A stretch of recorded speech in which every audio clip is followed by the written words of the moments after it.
So I'm sitting in the Chabad house in Minnesota, and I get a phone call from a college student. He says, I'm on my way. I need to ask you a question. And he sounds very anxious.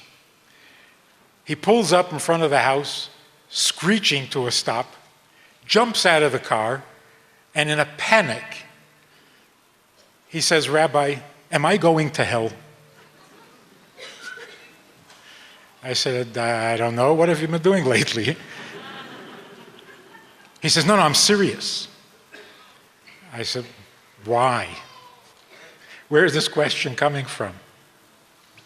He was not particularly religious or observant.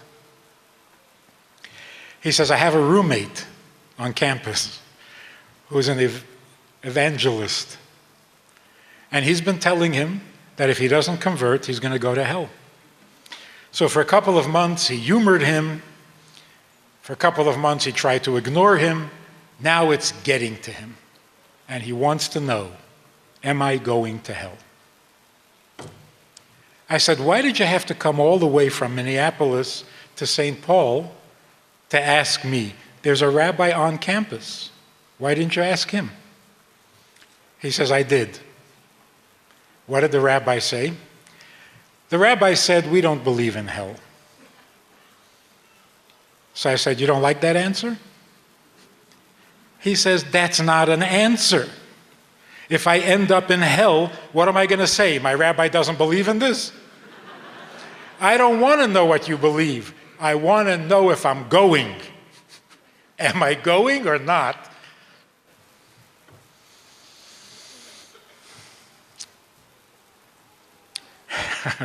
Are we going to hell? Do we even know what it is? What happens after life? Is there life after death? It was a very sad story. There was a woman up in Duluth, where Bob Dylan was born. She lost her husband at a very young age, and they had 2 little girls. She went into trauma, she went into therapy for many years. She was doing fine, but her children had grown a little bit, and they were asking, where's Daddy? She didn't know what to answer. So she's doing laundry in a laundromat, and there's a Catholic woman who she knew was doing laundry next to her, and she says, the girls are asking, where's Daddy? I don't know what to tell them. So the Catholic friend said, tell them that Daddy is now with God, he is in paradise, in heaven, among the angels, and so on. And she thought, wow, that's beautiful. I'm going to go tell my children. But then she thought, wait a minute, that's Catholicism. So she called a rabbi in Minneapolis, which is 3 hours drive from Duluth, and she made an appointment to come down to see him. She came to see him and she asked him, do we believe in life after death? And he said, well, personally I don't. My wife does, so you can believe in it or not. She was very offended. She was too polite to say anything to the rabbi, but she told her friends back in Duluth, I didn't go there to ask him his personal opinion or his wife's opinion. I wanted to know what Judaism says. She was offended that he gave her a personal opinion. And she went back to the Catholic friend and she said, tell me more. My religion doesn't know. Luckily, there was an Israeli couple there, and she spoke to them as well, and they said, you went to the wrong rabbi. We say Kaddish, we do Yisker. What do you mean we don't know? Anyway, so she came down, and we had a long talk. I meet this rabbi at some convention, and I say, you know, this woman from Duluth, she's really angry at you. He says, why? I said, because she came all the way down to hear what the Torah says about life after death, and you didn't give her a satisfying answer. He says, oh, these people, they all want simplistic answers. I said, why simplistic? Simple, maybe. Everybody wants simple answers, but why simplistic? He says, because there are no simple answers. You know that. In the Gemara, there are 5 opinions as to what happens after death. I said, you mean we know that much about it and you couldn't tell her anything? Give her one of the 5 opinions. What do we know about life after death? First thing, is there life after death? It's a ridiculous question. Life is alive. Life lives. Life can't die. Just like death can't live, life can't die.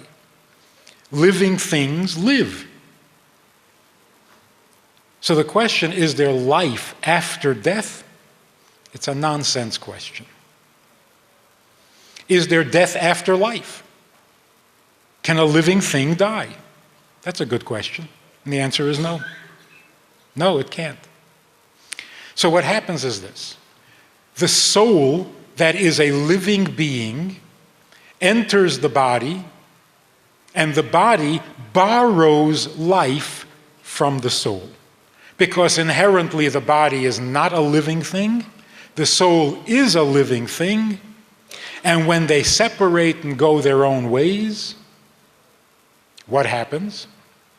The body returns to dust. From dust you are, and to dust you shall return. And the soul goes back to being a soul among souls. You can call it heaven, or you can call it hell. But you're describing the continued life of the living soul. So is there life after death? What dies is dead. What's alive lives. So what lives? What lives on? Every aspect of your life, your emotions, your memories, your relationships, your wisdom, your knowledge, your pains and your pleasures, they all live on. Because they are all aspects of life, and life only knows how to live. Life can't die. It's an oxymoron. So the question of, is there life after death? It's an unnecessary conundrum. Life lives, bodies go back to the dust. There's a beautiful poem, if I can remember it a second here, from a famous poet.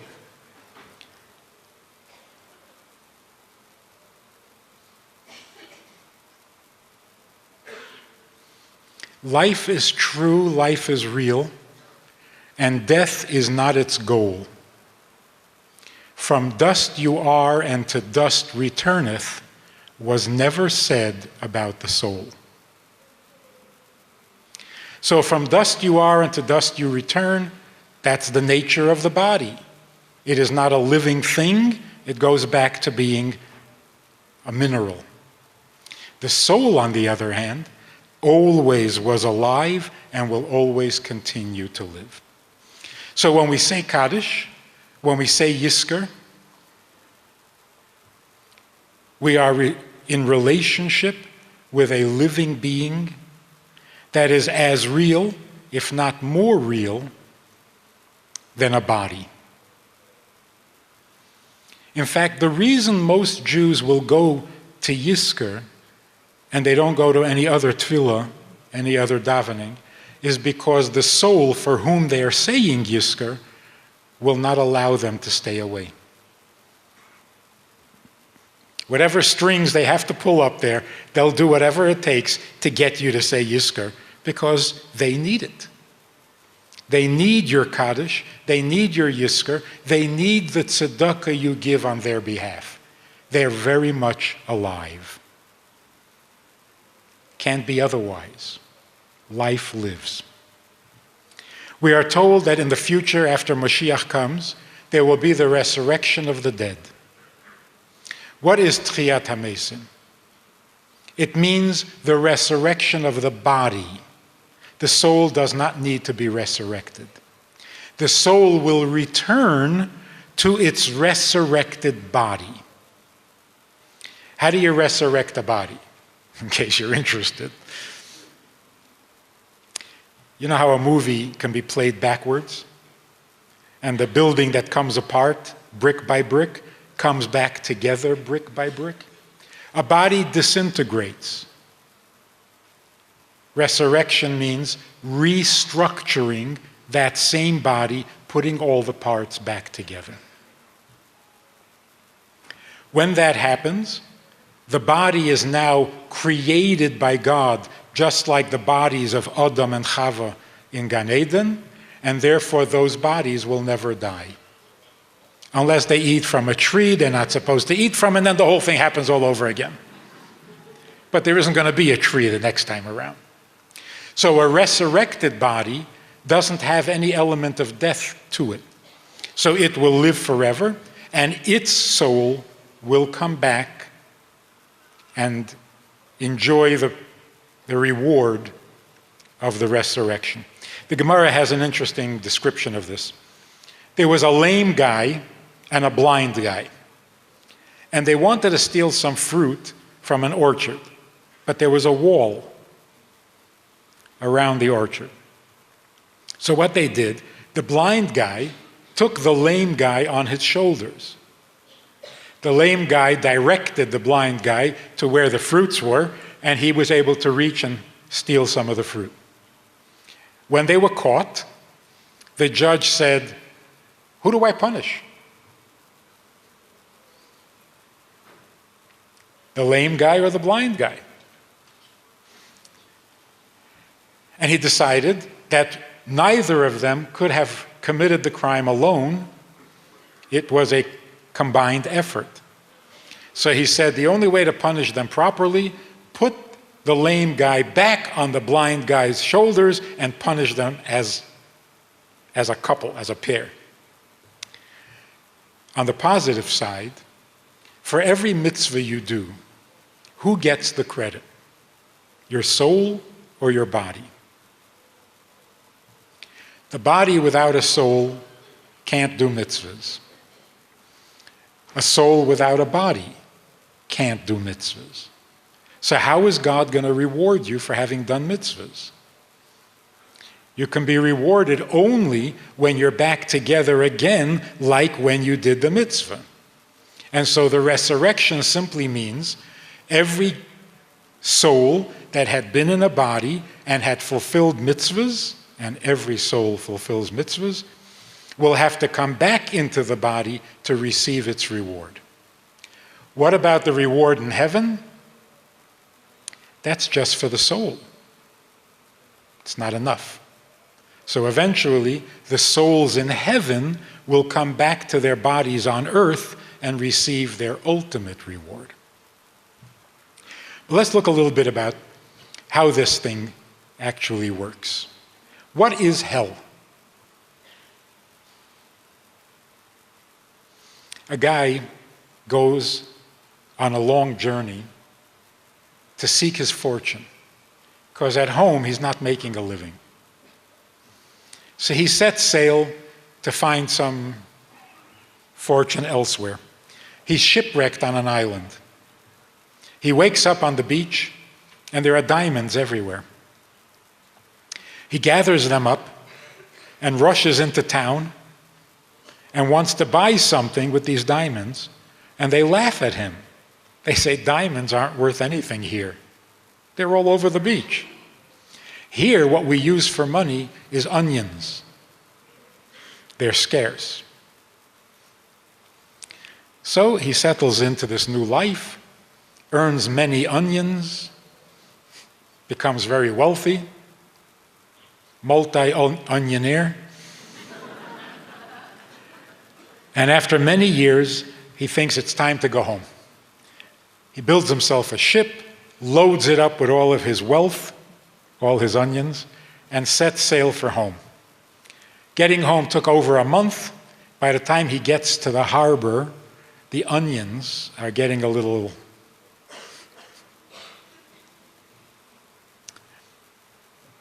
odorous. He pulls in, can't wait to show his family how successful he's become. And they take one look at this cargo, and they say, "This thing stinks. This is horrible. What did you bring here? We don't barter in onions." Same is true with the soul. The soul comes down to earth. In heaven, it knew about diamonds. On earth, he comes down and he says, the soul says, let's do godly things. Let's amass a lot of godliness. And the body says, we don't deal in godliness here. Here we deal with tomatoes, potatoes. Soul gets used to it and eventually amasses a great wealth of onions, potatoes, tomatoes, and such. Now the soul leaves the body and goes back to being a soul, and he comes to heaven and it smells of onions. That's hell. When a soul comes back to the world of souls and doesn't smell like a soul, that's hell. The fires of hell in which a soul burns has got to be the fire of shame. It burns with shame. It's the only fire that a soul can feel. So the shame can linger for a maximum of 12 months. Being in heaven for 12 months, that smell wears off because it's only physical. How long can it last? By the end of the year, after 12 months, the soul is clean. It's a neshama among neshamas. It's now sitting in heaven. Those 12 months are basically a cleansing, refreshing process where the soul peels itself away from the memories, the sights, the smells of the physical world. We say Kaddish for 11 months because that adjustment is eased and made smoother by our Kaddish. We say it only for 11 months because we don't want to insult any soul by suggesting that it needed the entire 12-month cleansing. But just in case it did, we say 11 months.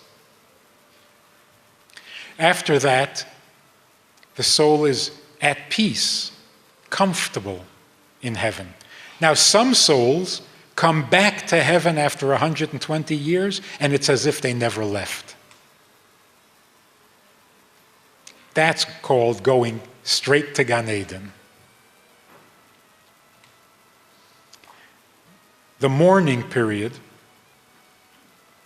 which I think is very fascinating, there's the 7 days, the 30 days, the year.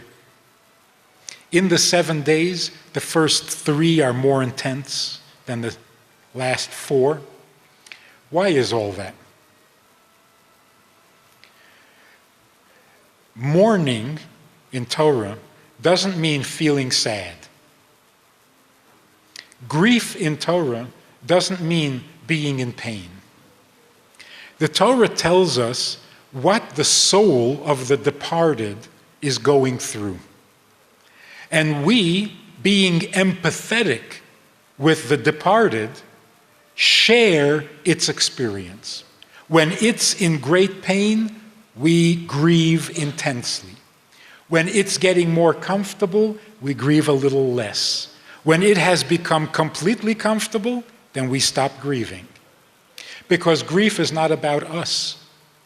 Grief means don't let go of the soul, remain in touch, and share the soul's experience.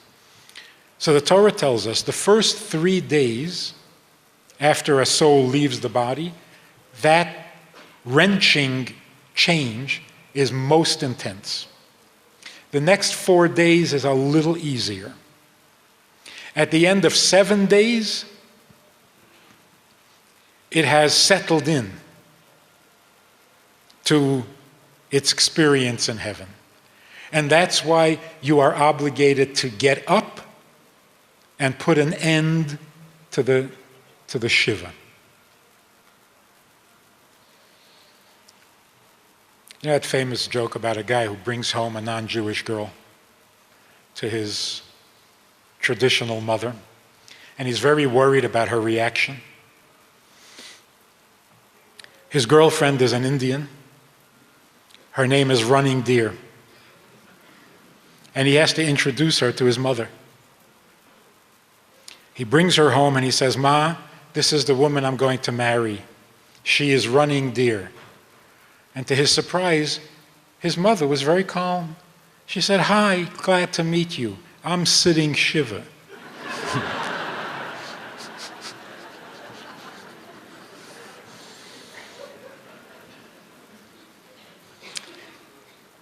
Sitting Shiva means 7 days and not an hour more. Because if you start to grieve on your own, if you're not reflecting what the neshama is experiencing, this is not the real grief. This is feeling sorry for yourself, which is fine, but it's not a Jewish ritual. It's not a mitzvah anymore. At the end of 30 days, the soul has made another step into settling into heaven. And so at the end of 30 days, we lighten our grief even more until the end of the year, and by then the soul is in heaven. What are you grieving? So it's an amazing and beautiful thing that sitting Shiva and mourning the death of a loved one is really in consideration of their experience, not feeling sorry for ourselves. The Rebbe said something really emotional and profound one day. He said there's a custom on Pesach, when you ask the 4 questions, you preface it by saying, "Tate, ich will bei dir fragen 4 kashes." You address the questions to your father. And the tradition is that even after your father has passed away, at the Seder, you continue to say, "Tate, ich will bei dir fragen 4 kashes." And the Rebbe became very emotional when he said this.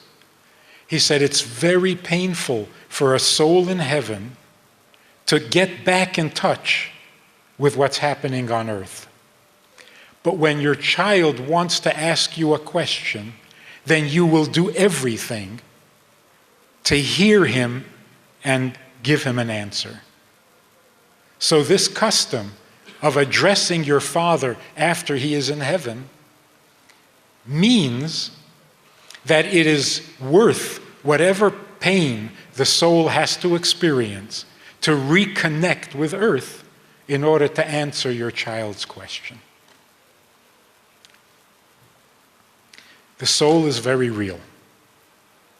Let's describe the soul for a moment. What is a soul? What is a neshama?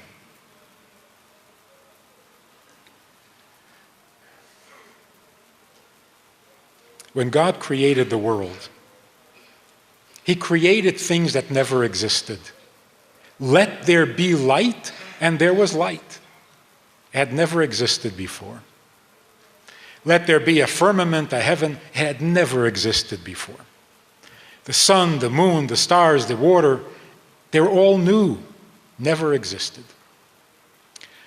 A soul, a Jewish soul, is a little piece of God that always existed, just as God always existed. This little piece of God is, of course, alive, like God is alive.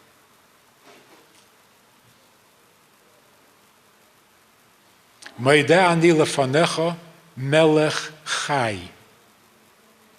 God is a living being. A little piece of him is a little piece of life. What does this soul bring with it? We know that God is kind. Chesed. The soul is capable of chesed. We know that God is all-knowing. The soul is capable of intelligence. We know that God can be strict and severe. The soul has a capacity for justice, judgment, even anger and hate. In other words, the soul has the 10 faculties with which God functions as a creator. So the soul has intelligence and emotions. That's a soul. A soul can love and it can hate. It can understand and it can reason. It can be stubborn, it can be determined, it can communicate. These are the 10 functions of the soul. A human soul is similar, except that it's created. It's mortal. We have 2 souls. A godly soul with 10 godly functions, and a human soul with 10 human functions. Now, sometimes in your own mind, you're thinking, makes perfect sense for me to do something that isn't kosher. But on the other hand, it doesn't make sense. If it's not kosher, I'm a Jew, why am I doing that? These are your 2 souls reasoning, each in their own way. The intelligence of your godly soul, of your Jewish soul, understands things from a godly perspective. Godliness makes sense. The human soul understands things from a human perspective. Godliness doesn't make sense. The trick is, your godly soul must teach your human soul to appreciate what is holy and godly. That way, when the soul leaves the body at the end of 120 years, it has no foreign smell. It comes back to heaven as if it had never left. In fact, it brings with it some of the human soul's energy that has now become holy. So every time we do a mitzvah, we're getting our human soul to participate in holiness. That's called tikkun olam. When you elevate your human soul to appreciate holiness and godliness, to feel for holiness and godliness, you have elevated the physical to godliness. You've made earth into heaven.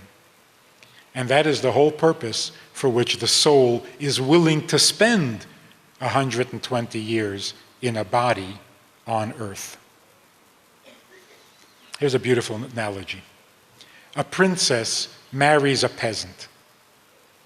They go to live on the farm, the peasant's farm. Peasant is very devoted to the princess. After 2 weeks of marriage, he notices that the princess is sad. He doesn't want to question her, thinks to himself, what could possibly make her sad? And in his peasant orientation, he assumes that what's making her sad is that there aren't enough potatoes.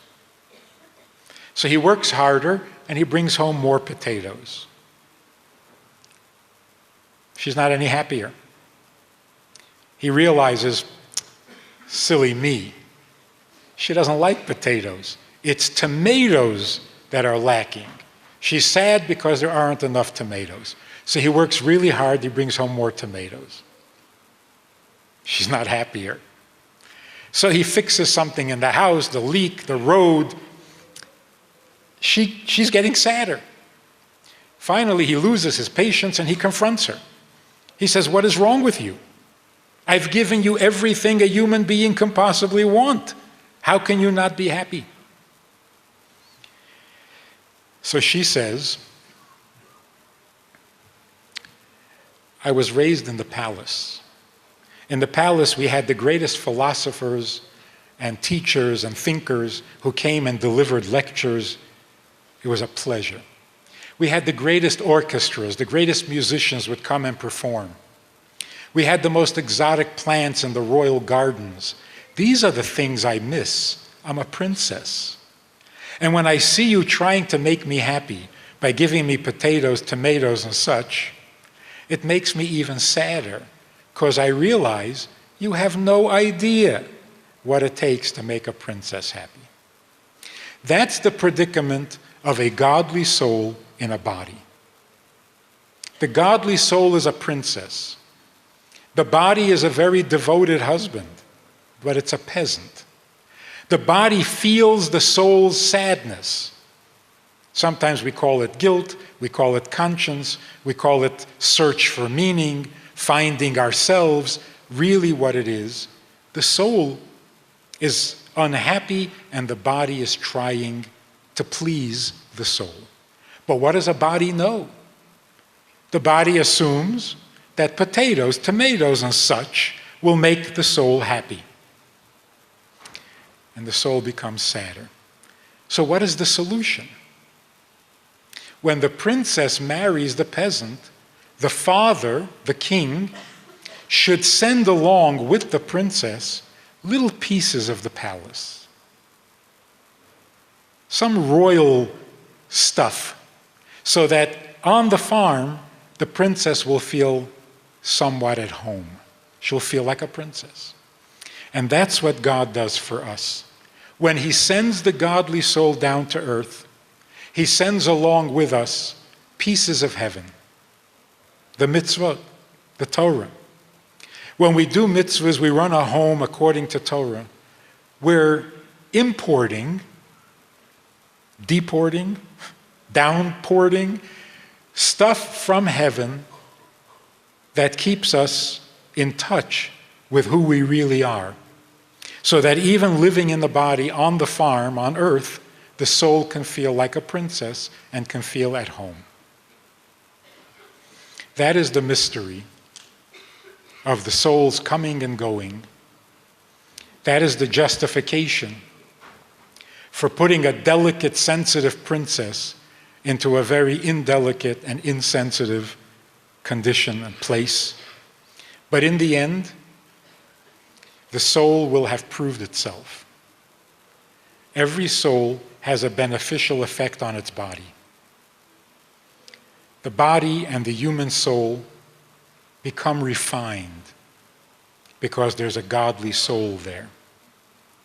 When you get 10 godly souls together, it generates a degree of holiness that allows us to read the Torah, to say certain prayers. It's a collection of souls, and that is an awesome amount of holiness. The Baal Shem Tov said that where there are 10 Jews in one room, angels are afraid to enter. This godliness transforms the world. We fix the world, tikkun olam, because the creator of the world has a plan. It's his world. He has a vision of what he would like it to be, and we are his agents and partners in turning the world into his kind of world. A world that pleases him, that welcomes him, so that he can have his home in the lowest of worlds. Bayom hahu yihiyeh Hashem echad u'shmo echad. As a result of our serving God, doing mitzvot, bringing holiness and godliness to the world, the day will come when God will be one and his world will be one with him. But that's due to our efforts. So the soul yearns to go back to heaven, feels uncomfortable, encumbered by a body, but it knows its mission, and it is humble enough to accept the mission. So it goes about doing mitzvot, it goes about absorbing the holiness from Torah, and then sharing it with his human soul, with his body, and with the rest of the world. The The soul comes into the body, not suddenly, shockingly, but in stages, in increments. 40 days before conception, the soul is told that it's going to be born, conceived. That's why everywhere in Torah, I don't know if you've noticed this, the angel comes to tell Sarah that she's going to have a child. What does he say? This time next year. Now we know that it doesn't take a year. It only takes 9 months. Why is it always this time next year? It's because gestation is 9 months. But a soul has to be given some time to adjust to the idea of being born. So it actually takes a year. So first the soul is told to get ready. The soul is not thrilled by that idea. To leave heaven, to be constricted into the limitations of a human body, to share that body with a human soul that has human demands, not an appealing prospect. But if God says, the soul gets ready. That's the first step. Second step, of course, is conception. David HaMelech says, and this is really awesome and beautiful, David HaMelech says, my mother and father abandoned me, and God gathered me in. Avi ve'imi azavuni. My mother and father abandoned me, and God took me in. The Gemara says, David was not bad-mouthing his parents. He wasn't kvetching. He was marveling, because he remembered being conceived. What is it like? You're this tiny little being, all alone, because your mother and father are sleeping. So the Gemara describes it graphically. The soul looks to the father, he's sleeping. Looks to the mother, she's sleeping. And this soul is going through the most traumatic moment. It's more traumatic than birth.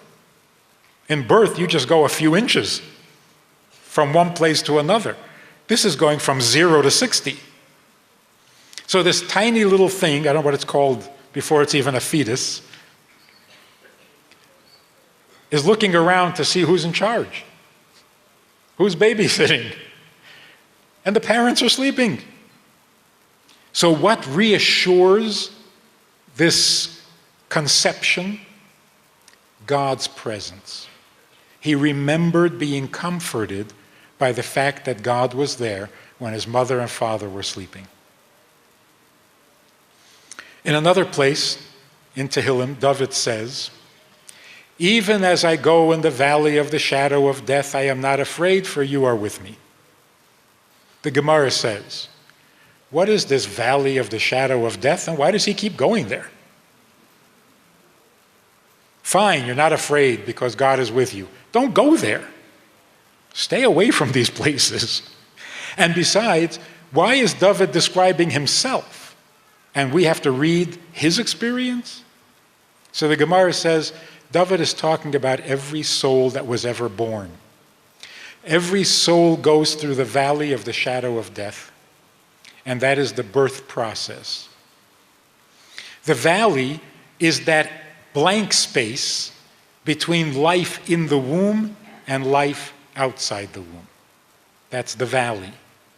And it has a little danger to it, so that there's a touch of death there. Life in the womb is wonderful. You're taught the entire Torah. It's being in heaven. Leaving the womb is very traumatic. Living outside the womb is life again.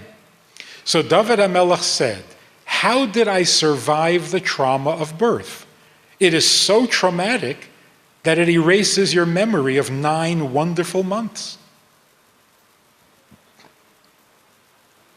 It would be much more traumatic if God wasn't there. So how does every fetus born into this world survive that trauma? It sees God present. God is there to see it through the experience. So the valley of the shadow of death is really the birth process. So people who have been through a near-death experience relive their own birth.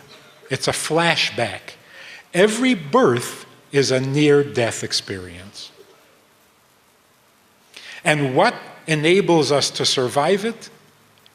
We are conscious of God being there. So every fetus born into this world has had an experience with God. So where does our faith in God come from? We can't prove it. We have no arguments. We don't need it.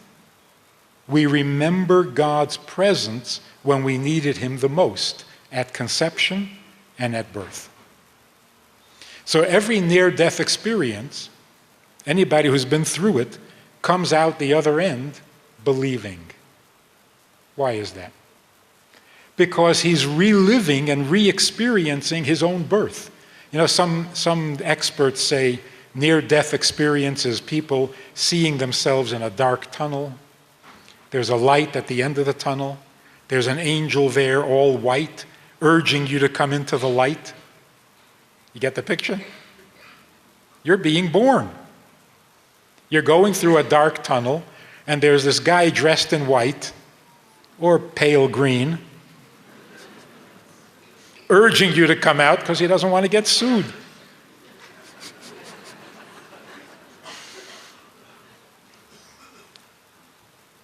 The trauma also brings the memory of the trust and the comfort you got from God's presence. So where does emunah come from? From having experienced God. Now when the soul leaves the body, it goes through the reverse process. It doesn't leave instantly, completely. It hovers. It doesn't want to say goodbye. So it separates from the body in stages. The moment of death, for 3 days, 7 days, 30 days, a year.